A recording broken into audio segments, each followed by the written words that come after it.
Hello, नमस्ते, नमस्कार, नमस्कारम, वणक्कम।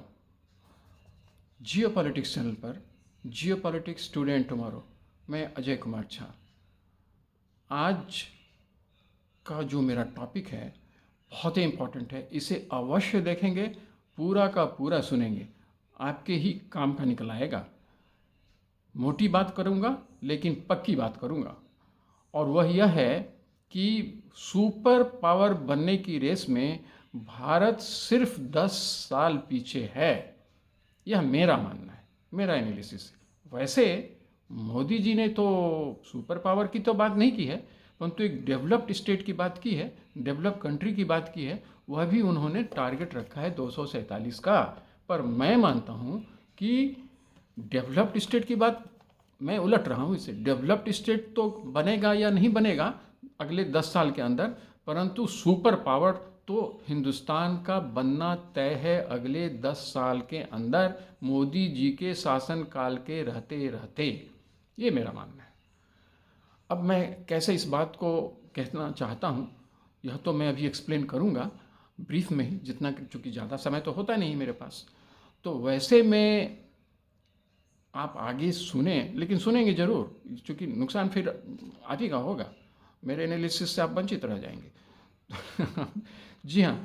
तो लेकिन हाँ, थोड़ा आगे बढ़ने के पहले एक रिक्वेस्ट कि आप खुद तो सब्सक्राइब आपने कर ही लिया होगा, इतना तो मुझे भरोसा ही है, लेकिन अपने लोगों से करवाइए ना।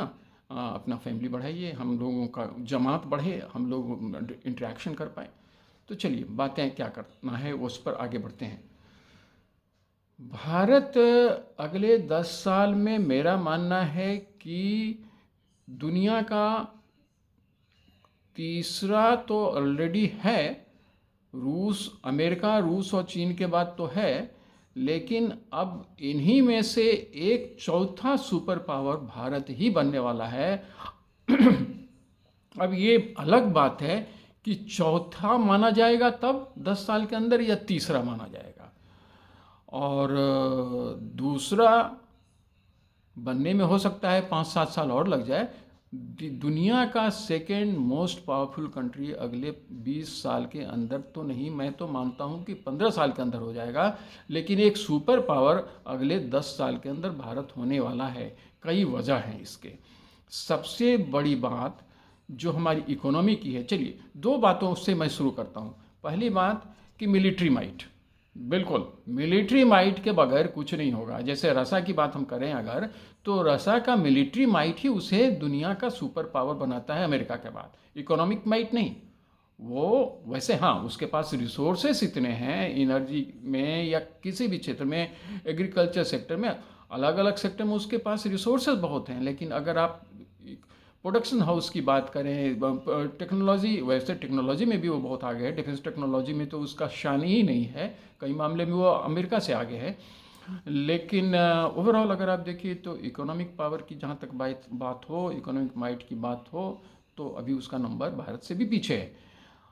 तो वैसी स्थिति में सबसे पहले मैं मानता हूँ कि मिलिट्री पावर के रूप में भारत की जो तैयारी चल रही है और जिस तरह से भारत आगे बढ़ता जा रहा है, अपने लिए तो जितनी ज़रूरियात की चीज़ें हैं वह तो यह हासिल कर ही लेगा। और साथ ही साथ जो डिफेंस के प्रोडक्शन हैं, आज की ही तारीख में अगर आप देखिए तो पिछले 10 साल में 31 गुना बढ़ा है। 31 गुना डिफेंस एक्सपोर्ट की बात मैं कर रहा हूँ। डिफेंस एक्सपोर्ट 31 गुना भारत का बढ़ा है। भारत का, जो भारत दुनिया का सबसे बड़ा इम्पोर्टिंग कंट्री रहा है डिफेंस सेक्टर के क्षेत्र में, वो अब भारत अपने अपने डिफेंस प्रोडक्शन को एक्सपोर्ट भी कर रहा है, जो 10 साल के अंदर 31%, 31 टाइम्स, 31 टाइम्स बढ़ गया है। जी हाँ। और आज की तारीख में अगर आप देखिए तो ये करीब करीब 21,000 करोड़ से ऊपर के एक्सपोर्ट कर रहा है। 21,000 करोड़ से ऊपर, जो कि आने वाले समय में 10 वर्षों में तो मतलब कईयन गुना, अगर नहीं तो कम से कम हाँ 3 गुना तो निश्चित तौर पर बढ़ने वाले हैं। हो सकता है 4 गुना 5 गुना भी बढ़ जाए, मेरा तो यही मानना है। क्योंकि देखिए इंफ्रास्ट्रक्चर तैयार होता जा रहा है, चीज़ें एक लेवल पर आ रही हैं, और यहाँ से तो फिर एकदम स्प्रिंग बोर्ड की तरह काम करता है ना, चीज़ें उसी तरह से आगे बढ़ती हैं। एक बार आपके पास इंफ्रास्ट्रक्चर तैयार हो जाता है तो आप का जो ग्रोथ रेट है वो काफ़ी स्पीड के साथ बढ़ जाता है, ये मेरा मानना है। और जहाँ तक बाकी सेक्टर की बात है, स्पेस सेक्टर में अगर जाएं तो वहाँ भी भारत एकदम compete करने की स्थिति में आ रहा है। बहुत जल्द नासा के बराबर भारत अगले 10 साल के अंदर नासा के बराबर तो होगा ही, मुझे तो ऐसा भी लग रहा है कि नासा से आगे, और आज के ही क्षेत्र, आज की ही तारीख में वो नासा को बहुत सारी ऐसी टेक्नोलॉजी देने की स्थिति में है जो नासा भारत से एक्सपेक्ट करता है, इसरो से, भारत के इसरो से एक्सपेक्ट कर रहा है, वो करने की स्थिति में आ गया है भारत देने की स्थिति में। इसके अलावा जहाँ तक अगर आप देखिए किसी और भी, जैसे मैन्युफैक्चरिंग सेक्टर को, मैन्युफैक्चरिंग सेक्टर तो हमारा ऐसे भी काफ़ी तेज़ी से बढ़ने वाला है। उसके सारे रोड मैप्स तो तैयार ही नहीं हुए हैं, वो इंफ्रास्ट्रक्चर और जो उसके फिजिकल इंफ्रास्ट्रक्चर हैं, जो टेक्नोलॉजी के क्षेत्र के जो इंफ्रास्ट्रक्चर हैं उस पर काफ़ी तेज़ी से काम हो रहा है। ये हम लोग अभी देख ही रहे हैं। उसमें जो हमारी गति शक्ति योजना है उसने भारत को एकदम कैटापल्ट करके रखने की क्षमता रखता है, और वो आने वाले समय में वो दिखेगा। ये मेरा मानना है। हमारा पॉपुलेशन बहुत यंग है और हमारा पॉपुलेशन ज़्यादा है, उसके चैलेंजेस भी हैं निश्चित तौर पर, परंतु उसके अपॉर्चुनिटीज़ भी हैं, और उस अपॉर्चुनिटीज़ को इस्तेमाल करने के लिए भारत की सरकार काफ़ी तेज़ी से काम कर रही है। यह सब दिखेगा।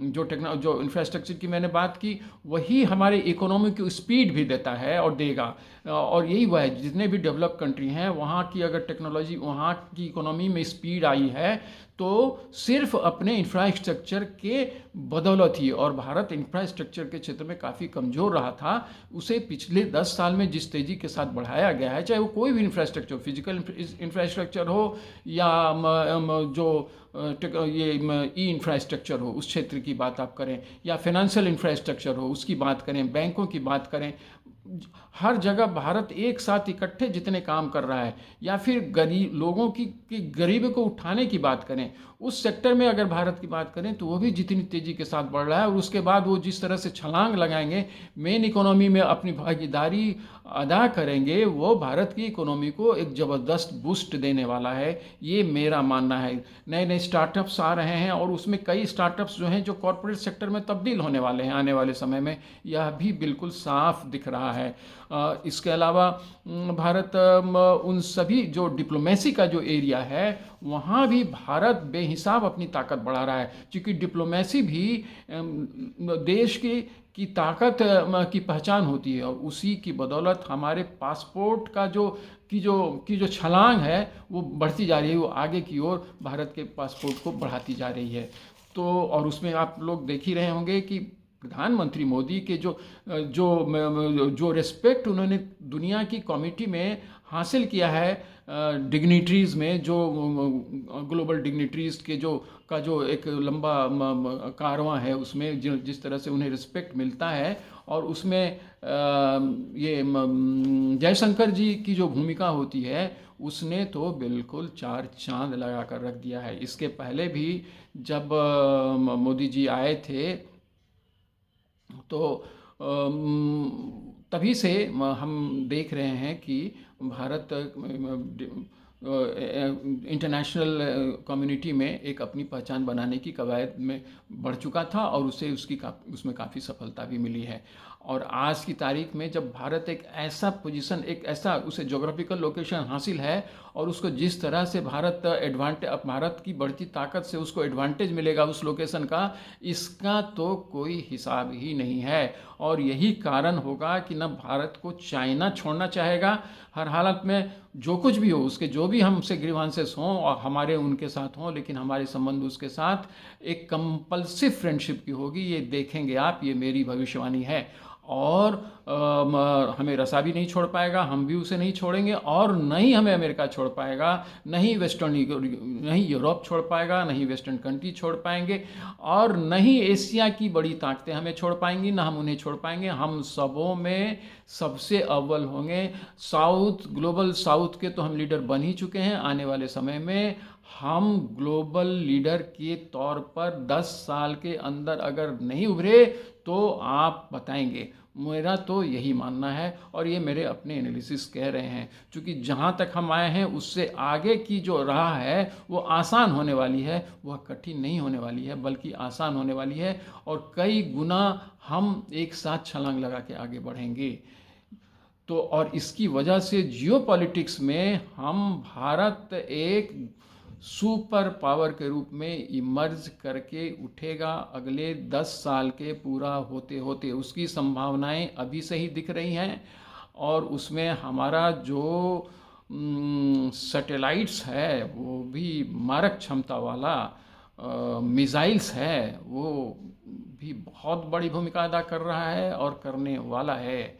इसको हमें नहीं भूलना चाहिए और न दुनिया के दूसरे देश इसे भूलने वाले हैं। बस इसके साथ ही मैं आज की बात अपनी ख़त्म करता हूँ, और आप अपने कमेंट्स दीजिए, मैं उसका इंतज़ार करता हूँ। जितना भी संभव होगा मैं लोगों का जवाब देने की कोशिश करूँगा। Thank you. जय Hind. Please share it once again, my request to all of you. Thank you.